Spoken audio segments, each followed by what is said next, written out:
Welcome to Democracy 2.0 with Wayne Bouchard, who I still trying to find out. There's another Bouchard that's running for, I think, Congress someplace, but I think it's out west.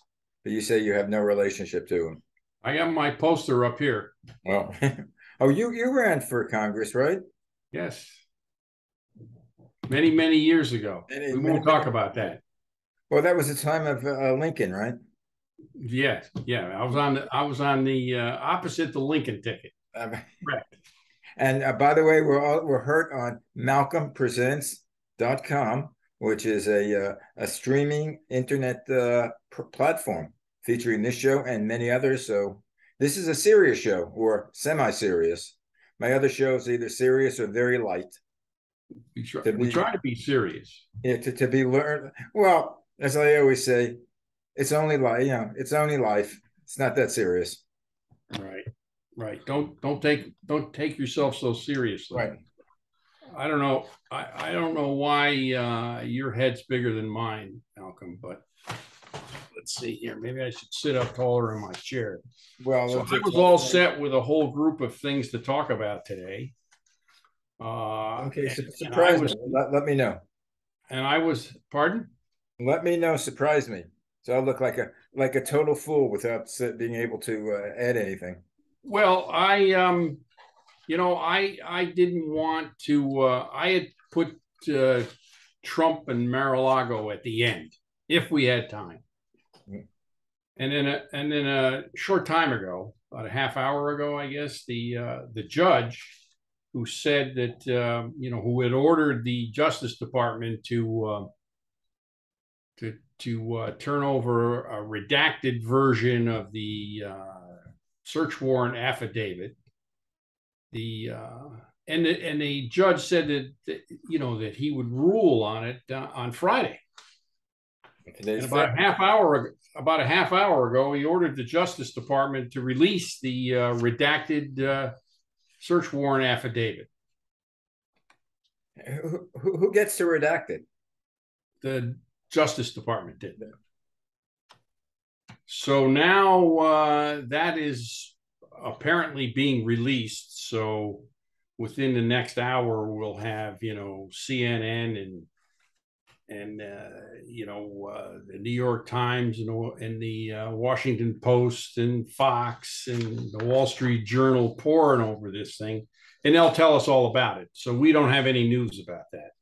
But I find out with anything that's redacted, they redact so much information Mm-hmm. that the only thing you have is the and of. There's Is really no details. right, And, right. So and you have all these newscasters or so-called newscasters on all on Fox, on MSNBC. All they're doing is they're guessing.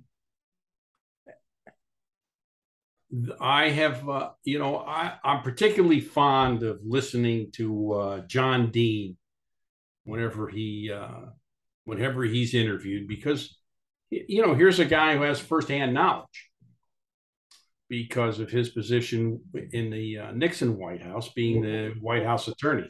Well, was he a good guy or a bad guy? Well, he was kind of a mediocre kind of guy, and then he flipped on Nixon halfway through the impeachment hearings and caused Nixon to resign. So he turned out being a good guy, in my humble opinion, because I was not a big fan of Richard Nixon. Yeah. Who was the guy that revealed that there was that Nixon had taped all his what happened in the Oval Room? Oh, his name escapes me Yeah. now. Some person who really was not, prominent Right. in the daily news. It was something like, half bright or something like that. I don't remember his name. Yeah, I'd have to look. but that was the shocking thing when he said, "Oh, when they asked him, does President Yeah, Nixon tape? Oh, he tapes everything." tapes everything, right? Then So that was the missing 8 minutes. Was it 8 minutes? more than that. I think it was. I don't remember, 12 minutes, Yeah, something like I don't know that 8 seems to stand out, but it could have been more.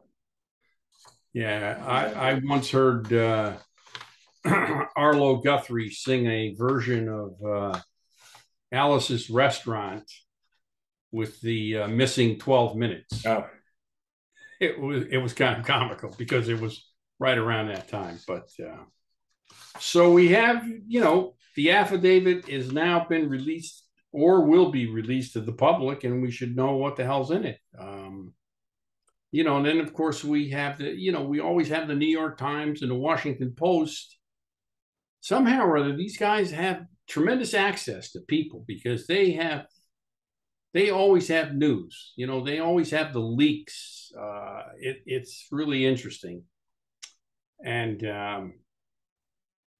so if you want to get Trump out of the way, the last thing I wanted to say about Trump today is that, yesterday he called for the immediate ouster of Mitch McConnell.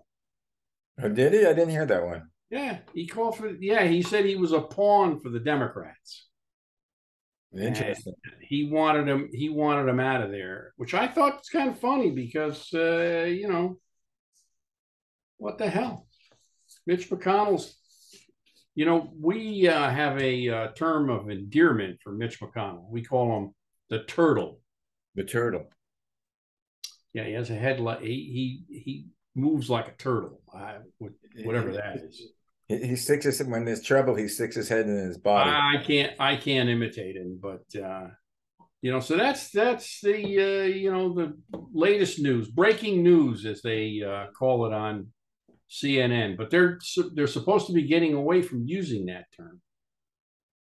Yeah, to me, they say breaking news, and it happened 2 years ago. Yeah, well, they say breaking news for everything. Yeah. So what's the other big news of the day? Biden. Well, yeah. I mean, there's so many things with the. Did Trump know that he had all these secret, top secret boxes? Or that they took, and it seems like he was told.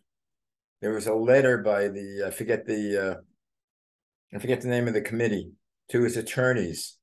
The National Archives, which are the custodians of presidential papers, and they were told quite a while ago. I mean, yeah, it was over a year ago. It was over a year ago. Yeah, they have been going back and forth on this for quite a while, so it's not like it was any big secret that he had these classified documents in his possession. Right, or he can't say he didn't realize it. They just packed it up and sent it to me. Yeah, well, and then the other kind of humorous thing I thought or that I've heard is that he says, well, the FBI planted this evidence. Well, if the FBI planted the evidence, then how could it have been declassified? As I say, I can see a sketch on Saturday Night Saturday Night Live. Saturday Night Live, where you have Trump with a whole bunch of surrounded by a whole box of files, and him wearing like a wizard suit with a magic wand, and he goes say abracadabra, I declassify all these documents and hit it, and all of a sudden, poof, they're declassified. You remember Johnny Carson and the Great Karnak? He pulled the envelope up to his head. Right. I'm thinking more of the Fantasia with Mickey Mouse as the sorcerer. Ah, okay. Gotcha. By the way, to me, that was done in 1939. And I think that's still, to me, the greatest animated movie. Really? I don't know if you remember seeing that. Aside from the Mickey Mouse's Merlin the Magician, but the classical music they had and the I love that. And the animation and the color. I mean, if you ever have a chance, take a look at that again. It is magnificent. Take a look at it in the big screen. It is magnificent. Anyway, the big thing is the President Biden and the student loans. Student loan program, yep, and he got a ration of grief today from the House Republicans about relieving. They claimed it was going to be inflationary. And well, it's inflationary and it's unfair and it benefits it's the poor people or don't get benefits from it. I don't understand that one. It benefits well, it benefits anybody making less than $120,000 a year. And if you're married, I think it goes up to 250. So those aren't wealthy people by any stretch of the imagination. And they're not forgiving, the loans to all the loans to, well, if it's Pell, it's up to $20,000, which I think Pell is if you were poor in the first place, you qualify for the Pell loan. But correct. I think the Pell grants were given to the students. Yeah. A lot of the other loans were given to parents. Well, I have a parent loan. I have to see what happens with that because I have I tell the boys 24 and 26 that I have a parent loan. So hopefully that qualifies also. I don't know. Yes, they do. Okay. Parent Plus loans qualify, but you make way too much money. Oh yeah. Way too much money. We still have some Parent Plus loans, and we're anxious to see how I don't even know what the qualification process is yet, but no, well, they don't know what the qualification process is yet. But the whole thing is, number one, they are doing either $10,000 or $20,000, which may not. So people, especially the kids who went to law school or became doctors or did graduate work, they're not forgiving their entire loan. They still have to pay. Right. They're just reducing it so the payments are regulated. So it's not, changing their cost of living. And if they make over $100,000, it's been for a while, they're not forgiving that loan. Right. They're just giving basically $10,000. And if you owe $50,000, you still owe $40,000. And those are the poor folk. I know I have friends that are wealthy. And none of them took loans for their kids. They paid cash. Even though it could have been $100,000 a year, they paid it. Right. And they didn't take any loans. As a matter of fact, now, which is funny, I have a cousin whose son is going to a private high school. Sophomore year, $45,000. To go to a state-funded school? No. It's a private high school in California. Oh, private high school. Right. $45,000. Is it a boarding school? No. Yeah, we have one of those here that's a Catholic high school, and I think it's $38,000 a year tuition. Well, they have even we have a place which is one of the top schools here, Harvard Westlake. I think they have like $45,000 starting elementary school. It's ridiculous. But it's only, wealthy people who can afford right. It's that. Wealthy people meeting wealthy people. In fact, my son started, which is a public school, Calabasas High School. He went 1 year. Now he's half Latino. His mother is from El Salvador. But he said all the kids there, number one, all they're concerned about is their Jaguars or sports cars or BMWs. And they said they were all basically Anglo, all white. Yeah. And all they're concerned about is where they go, their suits, their clothing, they had the latest. He dropped out of it. He said, I want to see a diverse people, diverse group. Why are colleges so expensive today? I don't know. But I think it was they were talking about Yale. One of the people that objected to the loan, the bailout was they said Yale has a $40 billion war chest. They're the people that should be forgiving some of the loans. Yeah, Harvard's got more than that, but I think the issue comes down to, the cost of education has gotten totally out of hand. when a state school, I mean Rutgers, which is the state university of New Jersey, I think is getting close to $50,000 a year, Wow. tuition, room, and board. That's a lot of money. And it's part of the reason I think is that, with all these loans and the easy money that they were willing to give these kids all this money, and then all these loan companies took over the payments, not the government. And then nobody's checking on things. We have a state university here. It's not a branch of Rutgers. It's called Montclair University, and they have the most incredible gym and athletic facility that you ever wanted to see. If kids are struggling to go to college, what do they need that for? Well, that's the athletic department is the one that brings in money to the colleges. Yeah, but these guys don't have. This is not a Not Division 1. Division 1 school. This is like Division 3 or 4 or whatever the hell it is, and they don't get any money for their football team, even if they have a football team. So I think we probably need to take a look at allowing these schools to build all these facilities and then charging. Well, kids don't need it. I know that this is like 60 years ago, but if it wasn't for CCNY, I couldn't afford college. I think at the time, not part of City University, but at the time, I think it was like $50 a term.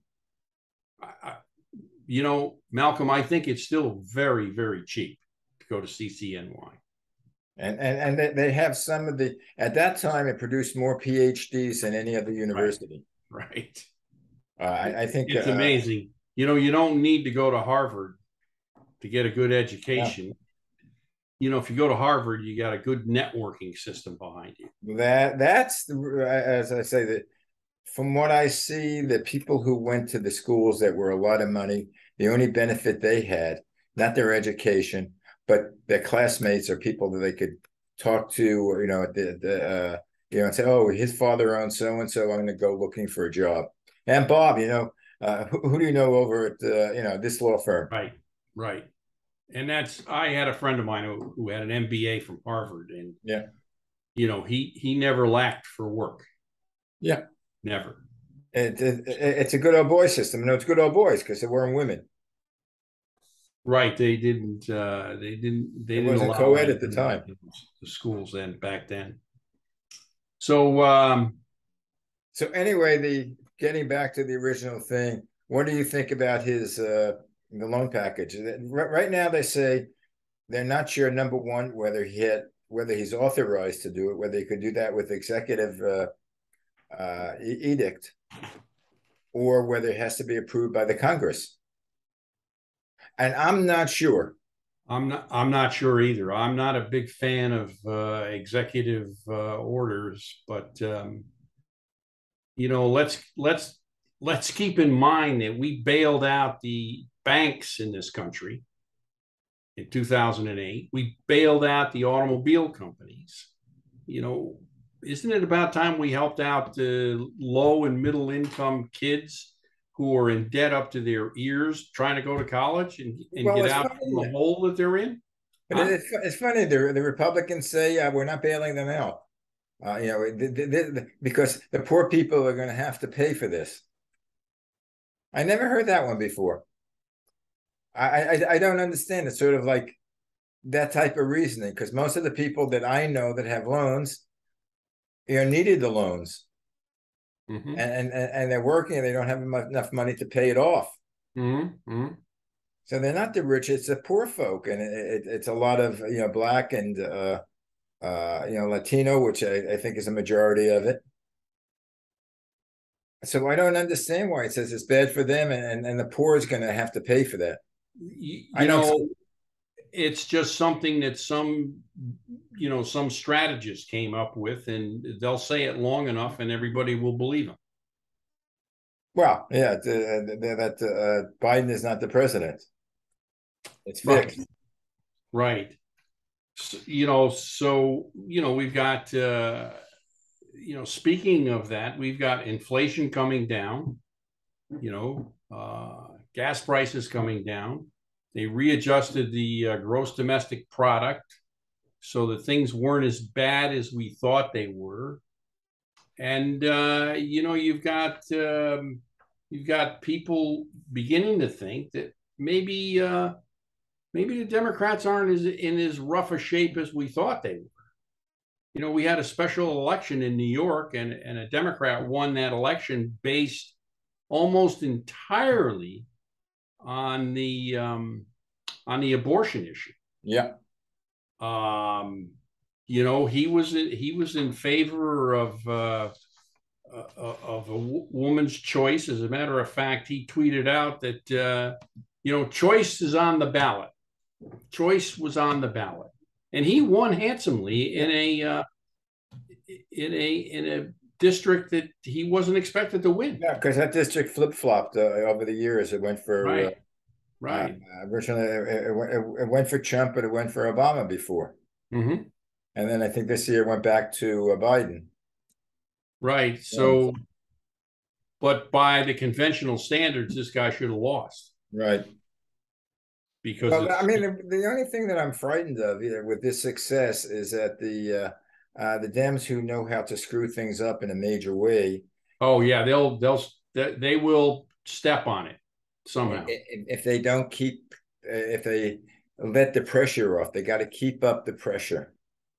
They got to start touting, because the Republicans only want to say, well, Biden is only a figurehead. He's senile. He doesn't say things right. He doesn't walk right. He turns around and walks into walls.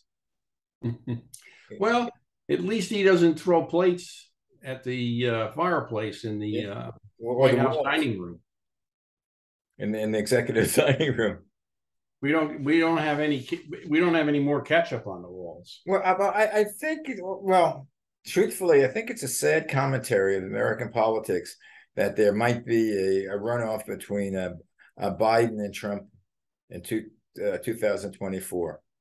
That we haven't developed any on either side, a politician that's in his 40s or 50s. That has national prominence, that you would say, yeah, I'm going to back him. I mean, the only one that right now I know I'd back in the election if Bernie Sanders won, but he'd be 81. Yeah, he's no better than Biden. The Republicans at least have DeSantis. I don't know how old he is, but he's certainly not in his late 70s or early 80s. No. He's in his 50s or 60s. And the Democrats have nobody. They don't have anybody in the leadership of the party, whether it's in the House or the Senate, that's under 100. He has a national name. Yeah, no. Pete Buttigieg is the only guy that is. I think he's still in his 40s. Yeah, but I think he might have problems with the middle of the independents because of having a first man in the White House. He's gay and he's married, which, I mean, that's not going to prevent me from voting for him if I wanted to vote for him. But I don't know Mid-America. Mid-America is still. Mid-America is going to have a hard time with a woman, never mind a gay guy. Gay guy. I'll just come right out and say it. Won't beat around the bush. But, it's a shame that they're not developing these younger people. There's no real fireballs in either political party except the crazies, in the Republican Party that have any kind of enthusiasm and any kind of following and any kind of exposure to the press. There's no young Democrats that have any exposure. Maybe it's unfair. I grew up in the era of JFK, Robert Kennedy, Yeah. Bill Clinton, Barack Yeah. Obama. I mean, these guys were young and dynamic. Yeah. Whether you agree with their policy or not is almost, I happen to agree with them, but it's immaterial. They had the youth behind them. Yes. That's how I got interested in politics. It was the Kennedys. Yeah.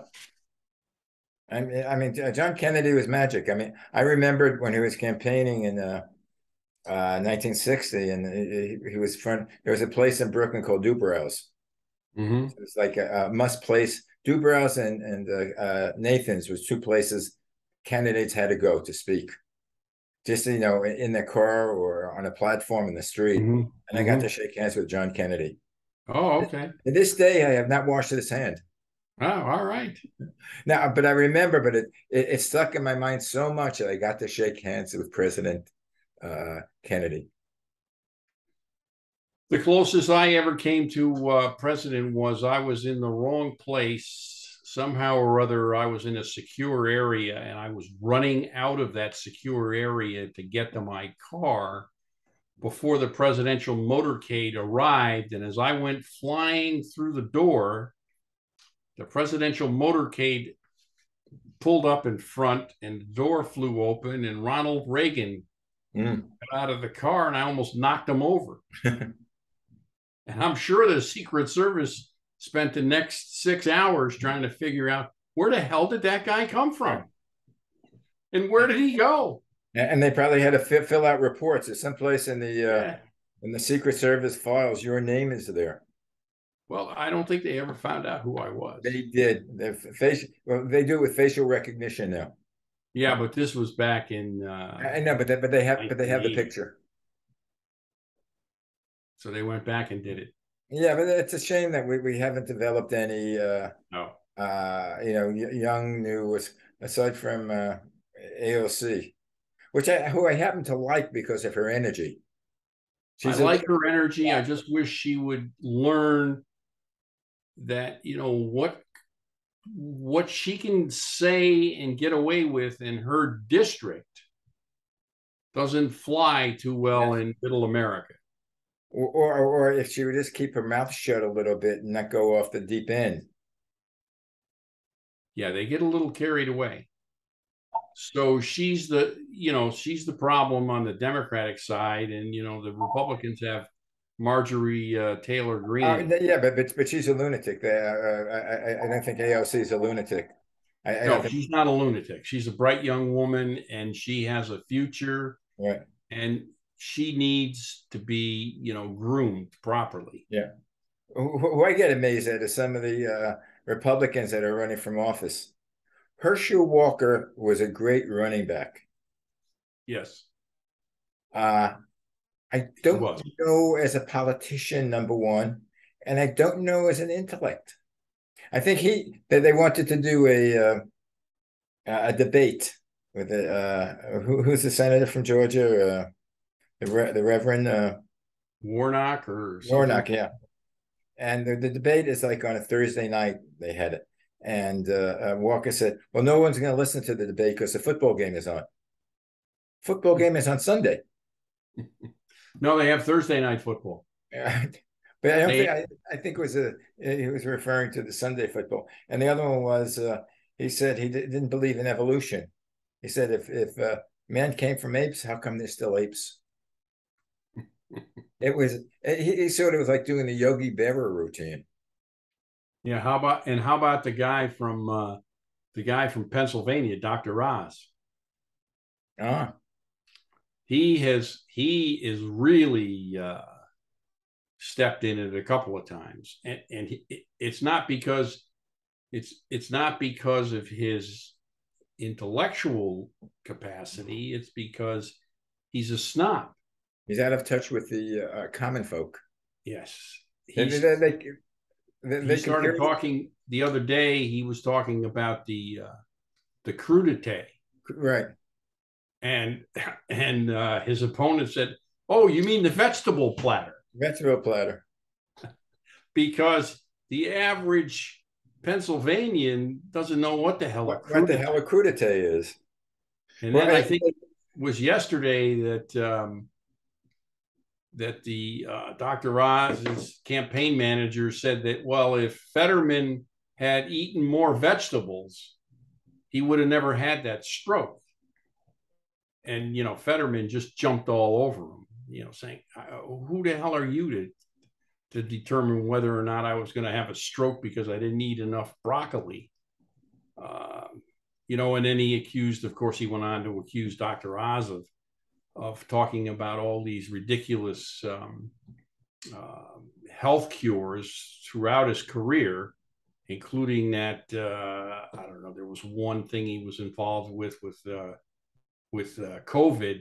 I think the same thing that Trump was involved with. I don't even remember what the hell it was now, but it's still not determined whether or not it has any effect at all on COVID.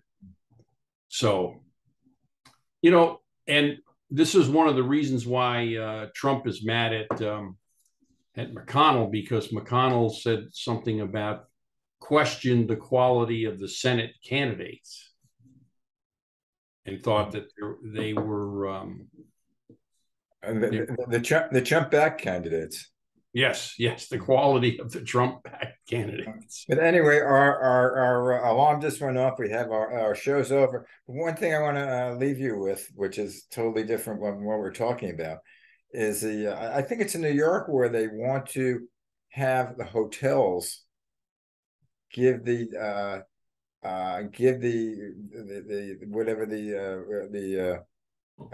city group the hotel rooms that are available, that aren't rented out, so they could put homeless people in there for a period. I think they've done that in the past. No, but the hotels have to now give that committee the rooms, and when they're uncommitted, to put the homeless. I cannot imagine going to a 5-star hotel. Not that I'm a snob, a 5-star hotel, and I'm paying $400 or $500 a night to sleep next to, to have the room next door will be homeless. Not that I'm a snob.